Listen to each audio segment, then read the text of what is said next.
오늘 저는 룻기서 1장 8절부터 10절 말씀을 힘입어 헤어짐이라는 제목으로 여러분과 은혜 말씀을 나누고자 합니다. 오늘 8절부터 18절까지는 나오미와 두 며느리의 작별의 인사를 나누고 있는 장면이 나옵니다. 성경에는 각 장들의 설명과 또한 내용이 있습니다. 그런데 오늘은 남편을 잃고 두 아들 잃어버린 그 나오미 시어머니와 또한 그 젊지만 결혼한 지 얼마 안 되지만 젊은 남편들을 잃은 두 며느리와 이별하는 장면, 또한 작별의 인사를 하고 있는 장면이 나오고 있습니다. 그래서 오르바라는 그 며느리는 그 시어머니 나오미의 간절한 또한 만류에 결국 자기의 백성과 신에게 돌아갔습니다.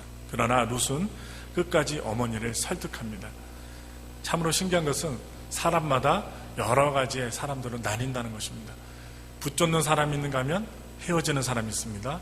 또한 떠나가는 사람이 있습니다.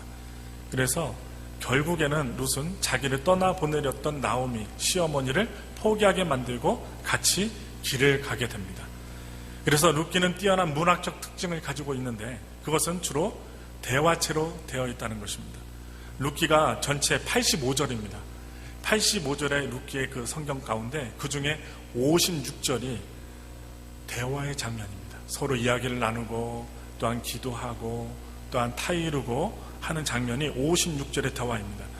8절부터 나오미와 룻, 오르바 이 세 사람이 그 사이에 긴 대화가 시작되고 또한 나타나고 보여지게 됩니다. 그래서 룻기에서 처음으로 보이고 있는 대화인데 7절 마지막 부분에 무슨 내용이 나오냐, 길을 행하다가라고 나옵니다.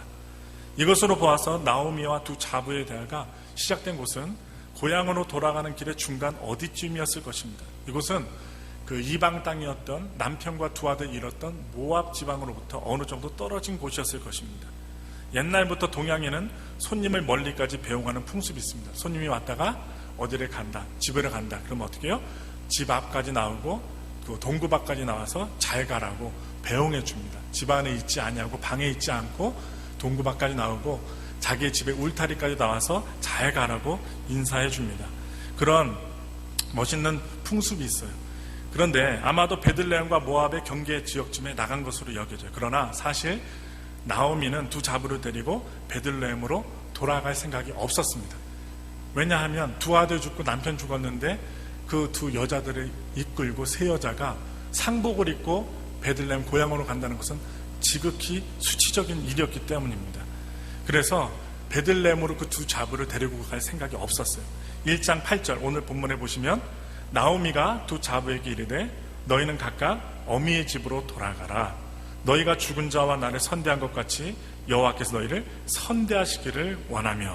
그렇다면 나오미는 왜 모압에서 이렇게 룻과 오르바에게 작별 인사를 하지 않았을까요? 그것은 말할 것도 없이 모압에서 작별하자고 했다면 두 자부가 그 나오미로 하여금 떠나지 못하게 만류했을 거예요. 그러니까 모압에서도 베들레헴으로 못 가게끔 옷자락을 부여잡고 또한 여러 가지 이야기하면서 이렇게 타일렀을 겁니다. 어머님 가지 마세요. 간다고 누가 있습니까? 사촌도 없고 아무도 없는데 저희가 있는 이 모압에서 같이 살지요. 이렇게 어머니를 설득했을 거예요. 자기들과 모압에 계속 머물러 함께 살자고 열심히 강청했기 때문입니다. 그러나 여기쯤이면 그들의 설득을 쉽게 물리칠 수 있다고 생각을 했을 거예요. 고향 가까이 가면. 그래서 나오미는 베들레헴에 혼자서 돌아가기를 원했습니다.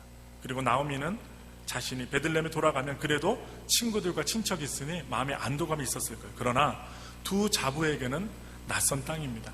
고향이 모압이기 때문에 이스라엘 베들레헴에 가면 아무리 좋은 떡집이라 할지라도 비가 많이 오고 곡식이 잘 자라나는 하나님이 예비하신 떡집이라고 할지라도 그 모압 지방의 두 여인들은 기후가 낯설고 자기 형제들이 살지 않은 곳이기 때문에 외로울 것을 미리 생각하고 자부들에게 인사를 한 것입니다. 아는 사람 하나도 없고 신앙과 풍습이 다른 곳입니다. 두 자부의 안식처는 베들레헴이 아니라 모압이라는 것을 나오미는 잘 알고 있었습니다. 지혜로운 시어머니죠. 그래서 두 며느리에게 돌아가라고 강권합니다. 여기서 나오미가 두 자부를 사랑하여 깊이 배려해 주는 것을 볼 수 있습니다. 우리 모두는 이 나오미처럼 깊이 배려해 줄 수 있는 믿음의 목사와 성도들이 되길 바랍니다. 오늘 본문을 보시면 어디로 가라고 하고 있지 않습니까? 너희는 각각 어미의 집으로 가라고 합니다. 베들레헴이 아니라 너희 어미의 집, 바로 모압 지방 너희 고향으로 가라고 합니다.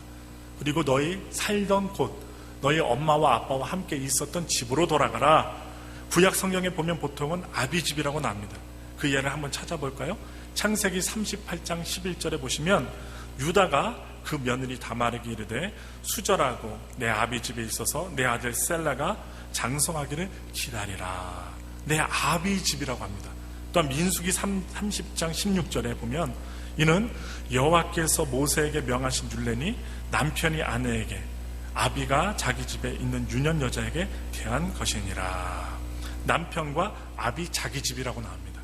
또한 신명기 22장 21절에 보시면 처녀를 그 아비 집 문에서 끌어내고 그 성읍 사람들이 그를 돌로 쳐 죽이지니 이는 그가 그 아비 집에서 창기 행동을 하여 이스라엘 중에서 악을 행하였습니다. 너는 이와 같이 하여 너희 중에 악을 제할지니라. 이 아비 집이 나옵니다. 그리고 사사기 19장 2절부터 3절 말씀에 그 첩이 행음하고 남편을 떠나 유다 베들레헴 그 아베의 집에 들어가서 거기서 넉 달을 보내며 그 남편이 그 여자에게 다정히 말하고 그를 데려오고자 하여 하인 하나와 나귀 두 피를 데리고 그에게로 가매 여자가 그를 인도하여 아비의 집에 들어가니 그 여자의 아비가 그를 보고 환영하니라. 여기도 무슨 말이 나와요? 아비의 집이 나옵니다. 어미 집이 나온 적은 거의 없고 아비의 집이라고 합니다. 근데 오늘 1장 8절, 오늘 본문 8절에서는 어미의 집이라고 표현하고 있어요. 어미의 집. 어미의 집으로 돌아가라. 그래서 이렇게 표현했는데 성경에서 어미의 집이라 한 곳을 찾아봐야 되겠습니다. 좀 이렇게 지나다 보면 아가서가 나와요.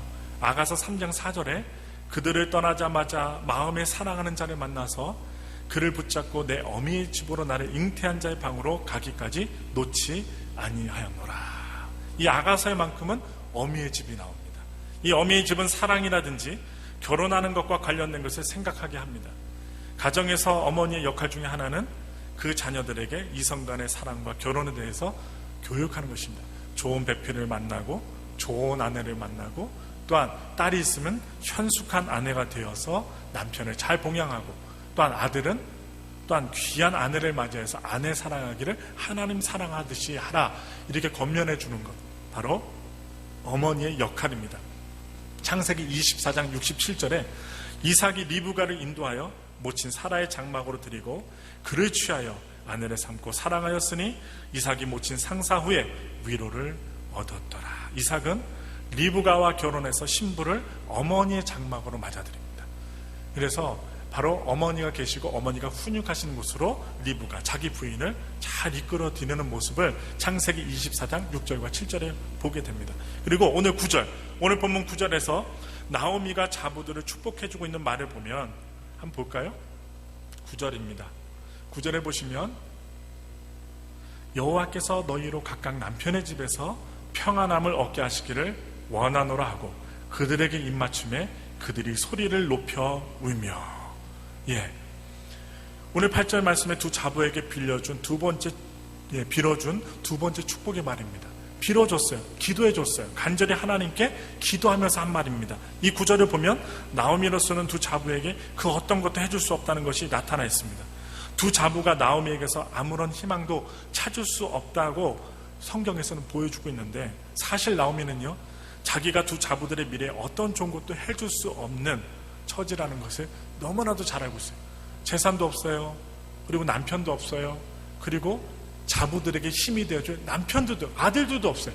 자기 혼자밖에 없어요. 몸뚱아리 하나밖에 없어요. 몸밖에 없어요. 그리고 어떻게 해요? 이 몸 안에 든 영적인 신앙, 하나님을 믿는 믿음밖에 없습니다. 아무것도 가진 게 없습니다. 집도 없습니다. 그래서 어떻게 해요?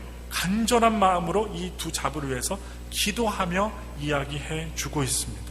그래서 나오미는 하나님께서 자기가 못하는 것을 대신해서 해주시기를 빌었습니다. 간청했어요. 그래서 나오미는 하나님이 자기를 치셨다고 생각했어요. 우리가요, 어려움을 당하면요, 하나님이 나를 쳤다고 해요. 하나님이 자기를 괴롭게 했다고 믿었습니다. 이건 잘못된 신앙이에요. 우리가요, 목회자도 병이 들 수 있고요, 저도 교통사고도 났었지만 교통사고도 날 수 있고요, 어려움을 당할 수도 있어요. 그런데 하나님이 나를 쳤다, 이런 말 하면 안 돼요. 왜 그러냐면 오늘 13절에 여호와의 손이 나를 치셨음으로 했어요. 한번 볼까요? 오늘 1장 13절 보시면 너희가 어찌 그것을 인하여 그들의 자라기를 기다리겠느냐, 어찌 그것을 인하여 남편 두기를 멈추겠느냐. 내 딸들아 그렇지 아니하니라. 여호와의 손이 나를 치셨으므로. 하나님의 손이 이 가정을 쳤대요. 자기 자신을 쳤대요. 그러면서 쳤다고 이야기를 합니다. 또한 20절에도 그런 말을 했습니다. 20절 한번 볼까요? 20절에 보시면 뭐라고 하냐, 이는 전능자가 나를 심히 괴롭게 하셨습니다. 다 같이 스크린에 있는 20절을 보겠습니다. 나오미가 그들에게 이르되 나를 나오미라 칭하지 말고 마라라 칭하라. 이는 전능자가 나를 심히 괴롭게 하셨음이니라. 여기서 괴롭게, 심히 괴롭게 하셨음이니라는 뭐예요? 하나님이 나를 치셨다는 거예요. 나를 힘들게 했다는 거예요. 이 모든 불행은 하나님께서 치셨기 때문에 생긴 것이라는 것입니다. 아마도 나오미는 베들레헴에 흉년이 들었을 때 흉년을 피하기 위해서 하나님이 싫어하시는 이방 땅으로 왔기 때문에 하나님이 벌을 내리신 것으로 생각했는지 모릅니다. 하나님 명령 안 듣고 기도하지 않고 자기 마음대로 이방 땅으로 왔기 때문에 자기를 하나님께서 남편도 죽이시고 두 아들도 죽였다고 그렇게 해석한 거예요. 자기를 치셨다고. 근데 성경에는 왜 죽었는지, 왜 두 아들과 남편이 죽게 됐는지 이유가 분명하게 나타나지 않습니다. 그래서 이런 생각을 했을 수도 있습니다. 그러나 정말 그럴까요? 나오미는 그렇게 생각했지만 사실은 그렇지 않습니다. 고향을 떠난 것이나 남편과 아들들이 죽은 것이나 이 모든 것의 뒤에는 하나님의 섭리가 있습니다. 오늘 우리가 죽고 사는 것, 우리가 부자가 되고 가난하게 되는 것, 하나님의 섭리 가운데 있습니다. 나오미를 따라 베들레헴에 온 룻은, 그 룻을 통해 결국은 그 후손에서 이스라엘의 성군이 다윗이 태어납니다. 신기하죠? 어려운 가정입니다. 죽기 직전의 가정입니다. 이민 갔다가 쫄딱 망한 가정입니다. 사람들이 죽은 가정입니다. 그런데 그런 가정에 누가 태어나요? 하나님의 성군이었던 다윗이 태어납니다. 또 예수 그리스도가 그 후손에서 탄생하신 것을 우리는 성경을 쭉 보다 보면 알게 됩니다. 오늘 8절에서 나오미가 자부들에게 해준 첫 번째 축복의 말이 무엇일까요? 너희가 죽은 자와 나를 선대한 것 같이 여호와께서 너희를 선대하시기를 원하며. 하나님께서 죽은 자와 나를 선대한 것 같이, 바로 너희 두 자부가 나를 선대한 것 같이 야훼 하나님이 너희를 선대하시기를 원합니다. 축복의 말을 합니다. 이 구절에서 죽은 자는 누구입니까? 나오미의 죽은 두 아들을 말합니다. 즉 오르바의 남편 기론과 룻의 남편 말론입니다. 그 두 아들의 자부들에게 말하고 있는 거예요.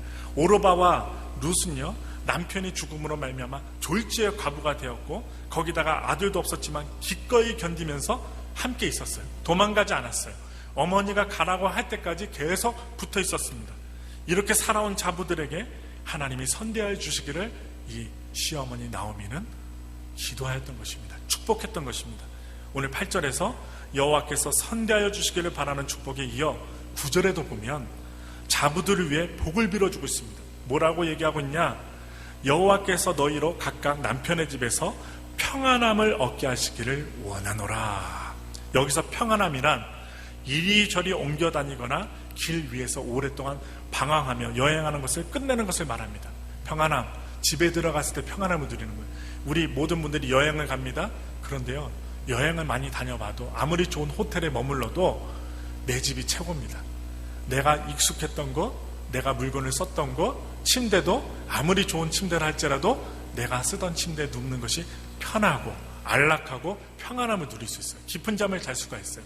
그래서 이 나오미는 너희의 살던 평안한 곳에 들어가서 평안함을 누리라. 나 따라다니다가 길에서 헤매지 말고 힘들어하지 말고. 착한 시어머니예요. 예, 이 두 자부들을 축복하면서 평안하게 길을 가라고 하고 축복을 빌어줘요. 우리가요, 우리 성도들과 우리 모두가 축복을 빌어줬으면 좋겠습니다. 안 되는 사람 봤을 때, 좀 힘들어하는 사람 봤을 때 축복을 빌어줬으면 좋겠어요. 그래서 저는 우리 성도님들이 지금 또 여행 준비하고 계신 분이 있고요, 또는 지금 여행 가신 분이 있어요.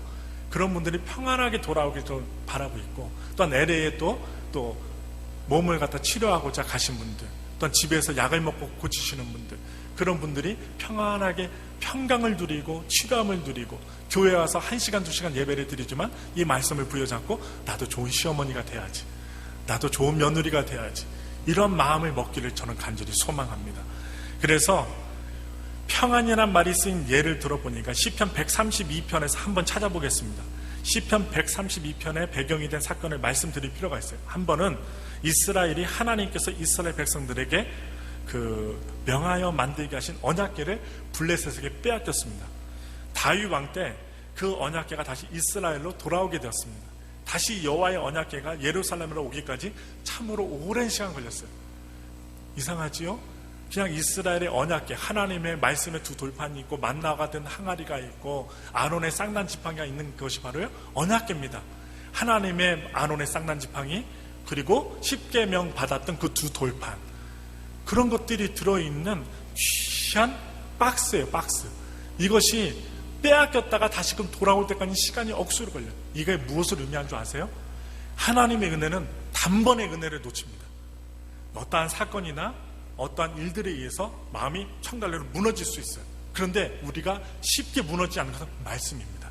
하나님이 나를 도우실 거야, 나에게 힘 주실 거야, 그리고 내 이 문제를 해결해 주실 거야. 이 말씀에 옥토의 마음이 없으면 쉽게 무너집니다. 그리고 쉽게 우리의 마음이 시기와 질투와 미움으로 들어갈 수 있습니다. 그러나 하나님의 말씀과 성령의 충만함, 바로 그것이 들어있는 언약궤가 우리 안에 있으면 여러분, 어려운 문제도 쉽게 넘어갈 수 있어요. 근데 이것을 잃어버리면 되찾기가 힘들어요. 기도도 안 하다 보면 기도하는 게 어렵습니다. 말씀 듣는 생활 안 하다 보면 말씀 듣는 생활이 어렵습니다. 다시금 은혜의 생활 하려고 하면요, 회복되려고 하면 너무나도 힘든 거예요. 그래서 이스라엘 백성들도 언약궤를 블레셋에게 잃어버렸다 되찾기가 너무나도 힘들었어요. 그래서 오랜 시간 걸리고 길 위에서 오랫동안 방랑했지만 드디어 영원히 정착하게 되었습니다. 시편 132편에서 다음 구절을 보겠습니다. 시편 132편 8절에 들어보세요. 여호와께서 일어나사 주의 권능의 궤와 함께 평안한 곳으로 들어가소서. 주님의 궤와 함께 평안함으로 들어가소서. 하나님 말씀과 아론의 쌍난 지팡이와 만나가 든 항아리 같은 그 언약궤가 있는 곳에 평안이 있다고 했어요. 시편 132편 14절에 이는 나의 영혼이 쉴 곳이라 내가 여기 거할 것은 이를 원하였음이니라. 이와 같이 평안은 정착을 하지 못하고 이곳저곳으로 옮겨 다니다가 정착거나 안식처가 없다가 한 곳에 안주하는 것을 말하고 있습니다. 그런데 이 평안함은 본질적으로 오직 하나님만이 주실 수가 있어요. 이것이 자부들이 새로 결혼하여 남편의 집에서 평안하여야 할 나오미가, 그 평안할 것을 바라봤던 나오미가 여호와께 구한 이유입니다. 너희들은 새 남편을 만나서 어떻게 해요? 그 남편에게서 나오는 그 평안함을 누리라는 것입니다. 먹을 것을 주시는 분이 누구십니까? 바로 하나님이십니다. 또 남편을 주시는 분은 누구시는 것입니까? 여호와라는 것입니다. 여호와는 채워주시는 분이시고 인간의 생사화복을 응답해 주시고 통쾌하게 우리에게 주시는 분이십니다. 우리가 살아가면서 힘들고 어려울 때가 많이 있습니다. 그렇지만 우리에게 평안함을 주시고 쉼을 또한 평강을 주시는 분 계셔요. 바로 예수님이십니다. 그 예수님께서 말씀하셨어요. 마태복음 11장 28절. 저 이 말씀 되게 좋아하거든요. 수고하고 무거운 짐진 자들아 다 내게로 오라. 우리가 얼마나 짐이 많아요. 생각이 많아요. 우리 마음속에 우리가 얼마나 여러 가지 생각을 하며 스트레스 받고 고민합니까? 근데 주님이 다 내게로 오라. 무거운 짐진 자들아 다 내게로 오라. 내가 너를 쉬게 하리라. 저도 언제 쉬냐? 기도할 때, 또한 잠자기 직전에 평강을 누립니다. 하루가 끝나고 또 주일은 모든 긴장 상태가 다 끝날 때가 언제냐? 밤 8시나 한 9시, 한 10시 정도에. 아침에 여기 오기까지 또한 예배가 끝날 때가 계속 긴장을 하는데도 어려움이 있어요. 그래서 죄송하기도 해요. 일이 많다 보니까 여러분들도 일이 많지만 저도 예배를 주관을 해야 되니까 다 들어야 돼요. 부르면 다 가야 돼요. 이야기하면 다 들어야 돼요. 또 할 것은 태산이고요. 그런데 어떻게 해요? 그러니까 기도하는 거예요. 하나님, 오늘 하루도 잘 끝나서 감사합니다. 평강을 주옵소서. 그럼 곧바로 새벽입니다. 한 3-4시간 자고 또 새벽을 나오게 됩니다. 그런데 그렇게 생활하다 보니까 기도의 줄을 놓지 않아요. 그래서 저도 잘못을 하면 사과도 하고 또 어떻게 해요? 잘했으면 감사하기도 하고 고마우면 영광을 돌리기도 하는 것입니다. 그래서 여러분, 오늘 짧은 구절을 우리가 봤어요. 나오미가 자부들에게 남편의 집에서 평강 얻기를 빌어준 뒤에 작별에 입맞추나 합니다. 그들에게 입맞추며 그들이 소리를 높이며 울더라. 며느리들이 울어요. 어머니 하면서 웁니다. 두 자부를 의탁한 나오미가 헤어지는 표시로 입맞춤합니다. 뽀뽀를 했어요. 그리고 저들은 작별의 입맞춤으로 인해 함께 소리 높여 곡하며 웁니다. 감동적인 장면이에요. 그냥 떠나가지 않고 어머니 왜 이러지 마세요 하고서 우는 장면. 저들은 오랜 세월을 함께 살았습니다. 그것이 그들 사이를 더욱 친밀하고 확고하게 만들었습니다. 이것은요 11절과 12절과 13절에서 나오미가 두 자부를 뭐라고 부르냐, 내 딸들아. 자부들 아닙니다. 며느리들 하지 않습니다. 내 딸들아 하고 부른 것으로 우리는 간접적으로 알 수 있어요. 나오미는 딸과 같은 두 자부들에게 더 밝은 내일이 열리도록 하나님께 그 여인들을 위탁합니다. 맡겨드렸습니다. 10절에는요 나오미의 작별 인사를 받은 두 며느리의 반응이 나와요. 아니니이다. 우리는 어머니와 함께 어머니의 백성에게로 돌아가겠나이다. 어머니의 백성이 돌아가겠습니다. 그 고향에 같이 갈게요. 어머니 저희들 버리지 마세요. 얘기해요. 저들은 눈물이 가득한 채 말했을 것입니다. 그래서 여기서 저들은 돌아가겠다고 말했습니다. 이것은 저들의 고향 모압으로 가겠다는 말이 아니라 어머니와 함께 어머니의 고향 이스라엘 베들레헴으로 저희도 함께 돌아가겠습니다 하는 것입니다. 이것이 나오미의 사랑에 보답하려고 하는 것이든 또는 두 사람이 죽은 남편에게 끝까지 충성을 하려고 하는 것이든 또는 이별이 가져올 고통을 피하려고 하는 것이든 그 이유가 무엇이든 간에 두 자부는 자기들의 희망 있는 미래를 선택하겠다고 또 나가겠다고 선언하는 것이었습니다. 8절에서 10절 오늘 우리가 본문을 읽었잖아요. 베들레헴으로 돌아오는 길에 서서 작별 인사를 울면서 주고받는 이 세 사람의 첫 번째 대화가 여기서 끝났습니다. 울면서 끝나고 따라가겠다고 끝나고 아름다운 장면으로 끝납니다. 오늘 저는 여러분들께 묻습니다. 우리는 어떠한 사람인가요? 어려움이 있을 때, 그리고 힘든 일이 있을 때, 막다른 길이 있을 때, 그리고 절망적인 앞이 캄캄한 일이 있을 때 우리는 하나님께 위탁하고 있습니까? 묻고 싶습니다. 저는 항상 저와 여러분들입니다. 저도 사람이기 때문에 우리 모두는 힘이 들고 어려울 때 하나님 앞에 우리 가족들을 위탁할 수 있어야 되고, 나하고도 힘들어하는 관계가 끊어진 사람이라 할지라도 기도해 주며 오늘 나오미처럼 남편들이 죽었기 때문에, 아들들이 죽었기 때문에 나와 인연줄이 하나도 없습니다. 자녀도 하나도 없습니다. 그럼에도 불구하고 그들을 위해 축복의 기도를 해주었던 나오미처럼 우리는 믿음의 사람들이 되시길 원합니다. 또한 오르바와 룻과 같이 그냥 어머니 버리고 그냥 자기네 고향으로 훌쩍 떠날 수 있지만 끝까지 어머니를 붙쫓았던, 함께했던, 다음 주에는 또 내용이 좀 틀려집니다. 그런데 그래도 오늘의 8절부터 10절까지를 보시면 그래도 어머니 곁에 있는 오르바와 룻의 모습이 나타납니다. 힘들어하는 어머니와 함께하는 두 자부와 같이 어려울 때 귀한 성도들과 함께 있어주며 울어줄 수 있으며 기도해 줄 수 있는 귀한 목사와 성도가 되기를 예수님의 이름으로 간절히 축원합니다. 다 같이 기도하겠습니다. 이 시간 기도하실 때요, 하나님 우리 교회요 남들과 함께 울어줄 수